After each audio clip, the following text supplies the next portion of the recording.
अस्सलाम वालेकुम स्टूडेंट्स, उम्मीद है कि आप सब खैरियत से होंगे। कोरोना वायरस की वबा अपनी तेज़ी से फैल रही है।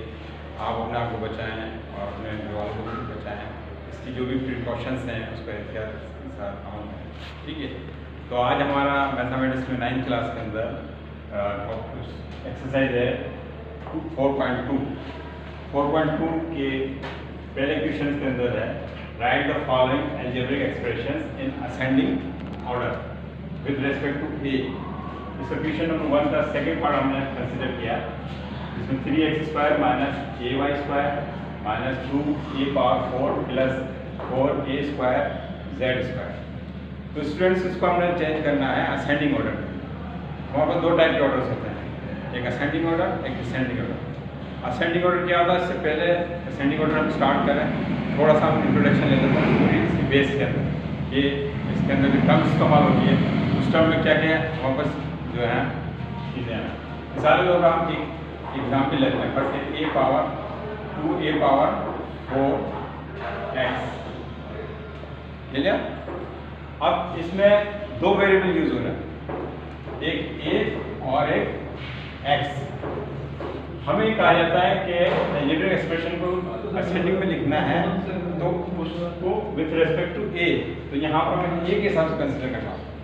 अब इसमें क्या क्या चीज़ें हैं, फर्स्ट जो a के साथ मल्टीपल लगा हुआ है, ये कहलाता है कोफिशिएंट, ठीक है स्टूडेंट्स, कोफिशिएंट। इसी तरह जो वेरिएबल्स हैं, वेरिएबल्स को हम कहते हैं बेस। यहाँ दो टाइप के वेरिएबल्स हैं, ये भी बेस कहलाएंगे और ये जो वैल्यू है इसको पावर भी कहते हैं, एक्सपोनेंट भी कहते हैं और डिग्री भी कहते हैं। असल जो टर्म हम इस्तेमाल कर रहे हैं यहाँ पर वो डिग्री इस्तेमाल हो रही है, यानी कि 4 डिग्री की जो है ना एक्सप्रेशन शो करता है। तो यहाँ तक स्टूडेंट आपको क्लियर हो चुका हो कि हम जो टर्म्स इस्तेमाल करते हैं उस टर्म्स में क्या क्या चीज़ें होती हैं, कोफिशिएंट, बेस और पावर्स, जिसको हम डिग्री भी कहते हैं।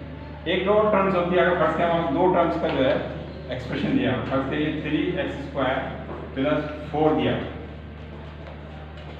स्टूडेंट्स ये देखें कि ये हमारे पास सेकंड डिग्री इक्वेशन कहलाती है। सेकंड डिग्री क्यों कि इस बेस के ऊपर पावर 2 है और इसका कोफिशिएंट 3 है। इसमें एक टर्म्स और है, इस टर्म्स को हम कांस्टेंट कहते हैं। कांस्टेंट के साथ कोई वेरिएबल नहीं होता, लेकिन हम एक तरह से देखा जाए तो उसके साथ वेरिएबल होता है, वो वेरिएबल अननोन होता है, उसके ऊपर पावर 0 होती है, ठीक है। इस लिहाज से हम इसको अगर हम x पावर 0 को कंसीडर करें तो x power 0 means 1, that means 3x power 2 plus 4 into 1, that will comes to 4।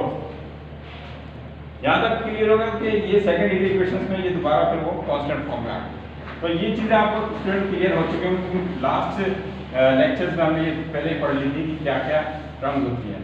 अब आ जाते हैं हम अपने असल टॉपिक की तरफ, जिसमें हमने असेंडिंग ऑर्डर्स में इसको चेंज करना है, ठीक है। लेकिन यहाँ पर एक कंडीशन दी है विद रेस्पेक्ट टू ए। ये इससे क्या मुराद है, इससे मुराद ये है कि देखिए यहाँ पर हमारे पास 1 2 3 4 टर्म्स हैं और 4 टर्म्स के अंदर मुख्तलिफ वेरिएबल्स भी इस्तेमाल हो रहे हैं, x भी इस्तेमाल हो रहा है, y भी है, z भी है। लेकिन यहाँ कंडीशन लगाती है विद रिस्पेक्ट टू a, हमें इसको इस a के हिसाब से असेंडिंग ऑर्डर लाना है। असेंडिंग मीन्स अप, यानी लो से अप की तरफ जाना। आपको लो डिग्री से अप की तरफ जाने वाले प्रोसेस को हम क्या कहते हैं, असेंडिंग ऑर्डर। जैसे आपने वो लिफ्ट में भी सुना होगा असेंडिंग एंड डिसेंडिंग। लिफ्ट में जब हम नीचे से ऊपर जाते हैं that is known as up. इसी तरह यहाँ पर अप से मुराद यानी असेंडिंग से क्या मुराद है, that means we have to go from low power to high power, और लो पावर से हाई पावर की तरफ यानी हाई डिग्री की तरफ किसको जाना, ए के लिहाज से हमें देखना है कि ए की डिग्री कम से ज़्यादा की तरफ कौन सी जा रही है, ठीक है। तो सबसे पहले हम देखेंगे कि कम से कम डिग्री यानी ए की वैल्यू कौन सी है। देखिए यहाँ पर हमारे 4 टर्म्स हैं, इसमें फर्स्ट टर्म के अंदर ए बिल्कुल नहीं है, लेकिन है मौजूद। अब वो किस तरह, अगर हम इसको दोबारा लिखें सॉल्यूशन करते हो।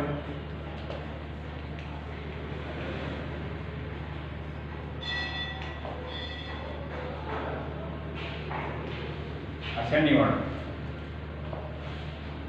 तो हमने इसमें देखना है कि ए की वैल्यू क्या है। पहले हम इसको आपको दोबारा मान लेते हैं, असेंडिंग ऑर्डर को हम मान लेते हैं। दोबारा टर्म से बढ़ा दिया x square minus A by power 2 minus 2 A power 4 plus 4 A square z square. ठीक है स्टूडेंट्स, अब हमें ये लग रहा है कि इसमें ए नहीं है, तो देखेंगे ए है या नहीं, हम इसको किस तरह चेंज करेंगे। 3 ए पावर 0 अगर हम इस तरह लिख दें तो ये ए की ए पावर 0 मीन्स 1, तो 3 multiply 1 x square minus A by power 2 minus 2 A power 4 plus 4 A square और जेड स्क्वायर। स्टूडेंट्स अब देखें कि हमारे पास चारों टर्म्स के अंदर एक ही वेरिएबल आ गई है। इस ए के हिसाब से हम चेक कर सकते हैं कि लोअर डिग्री कौन सी है, लो डिग्री की वैल्यू कौन सी है। लो डिग्री की वैल्यू हमारे पास देखें कि ए पावर 0 और यहाँ पर कुछ नहीं, तो ये ए पावर 1 है और ये ए पावर 4 है, ये ए पावर 2 है। We are considering as according to the with respect to a, so we have to arrange this order, this expressions in ascending order. We have to consider only a. Then what is the degree of a here? It is the degree of a is 0. That means that is the first term. 3 a power 0 x power 2.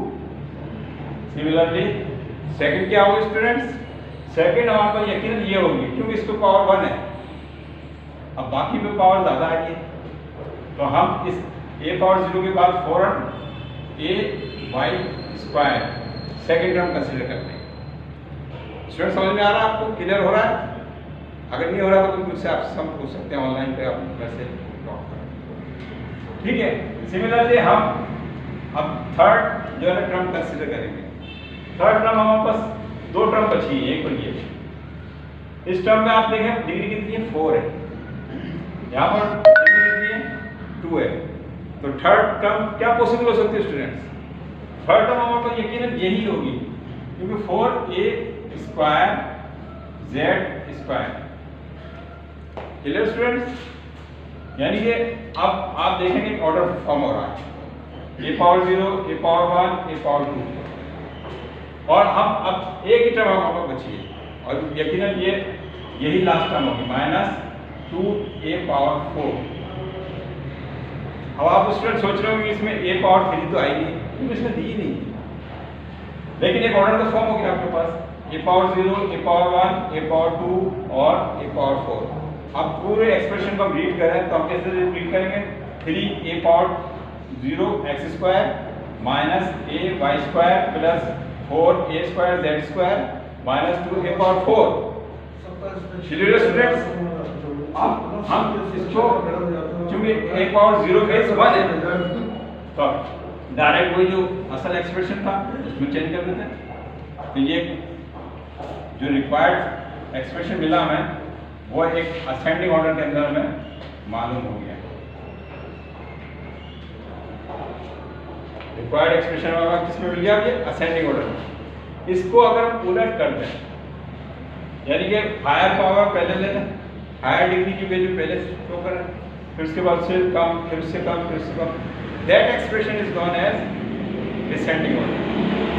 Clear students?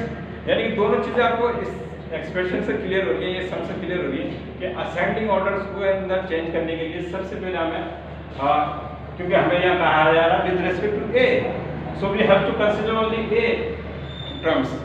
Here is not a available here, so we have to put only here a power 0 means 1. अब हम इसको फिर देखेंगे कि सबसे lower power कौन सी है? a की पावर 0 है, और फिर सेकंड ये आ रही है, थर्ड हमारे पास ये आ रही है, फोर्थ ये आ रही है। इस ऑर्डर से चेंज करने को हम कहते हैं असेंडिंग ऑर्डर। तो स्टूडेंट्स आज आपको क्लियर हो गया कि असेंडिंग ऑर्डर्स में और डिसेंडिंग ऑर्डर्स में हम चेंज किस तरह करते हैं। लेकिन ये हमें ज़रूर देखना होगा कि हमें ये विद रिस्पेक्ट टू किसके, यानी कि with respect to a x y किसके तहत हमें चेंज करना है। तो जो इंस्ट्रक्शन यहाँ दी गई होगी हमें उसको अप्लाई करना होगा। अगर ऐसी इंस्ट्रक्शन नहीं दी गई, नहीं कहा जा रहा कि आप इसमें ये नहीं लिखा होगा विद रिस्पेक्ट टू ए, तो you have to consider only alphabetically, यानी अल्फाबेट में अगर आप देखें तो आपके पास 3 टर्म्स में ए एक्स और जेड में ए पहले आ रहा है, तो यकीनन आप एक के हिसाब से अरेंज करोगे। और अगर ए नहीं है तो दूसरी वेरिएबल्स हैं एक्स वाई जेड कुछ भी है, तो हमें सबसे पहले एक्स देखना होगा, यानी अल्फाबेटिकली अरेंजमेंट जो होगी, जो ऑर्डर होगा उसके हिसाब से हम इसको अरेंज कर देंगे। That order is known as ascending order. और इसको रिवर्स कर दें, यानी कि हायर पावर पहले फिर से कम फिर से कम फिर से कम, तो that order is known as descending order. तो कोई भी एक्सप्रेशन अलजेब्रा में जब हम शो करते हैं स्टूडेंट, तो हम उसके हिसाब से उसको ऑर्डर को अरेंज करते हैं और फिर उसको सॉल्व करते हैं। तो आज स्टूडेंट्स आपने सीखा कि असेंडिंग और डिसेंडिंग ऑर्डर कैसा होता है और इसकी किस तरह से हम सॉल्व करते हैं। मज़ीद सम जो है ना आप सॉल्व कीजिएगा और मंडे को मुझे आप इसकी फेयर कॉपी ला के जरूर चेक करें। शुक्रिया, अल्लाह हाफ़िज़।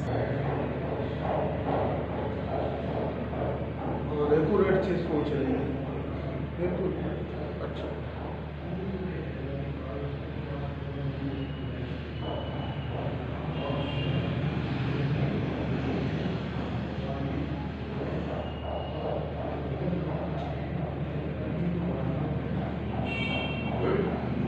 हाँ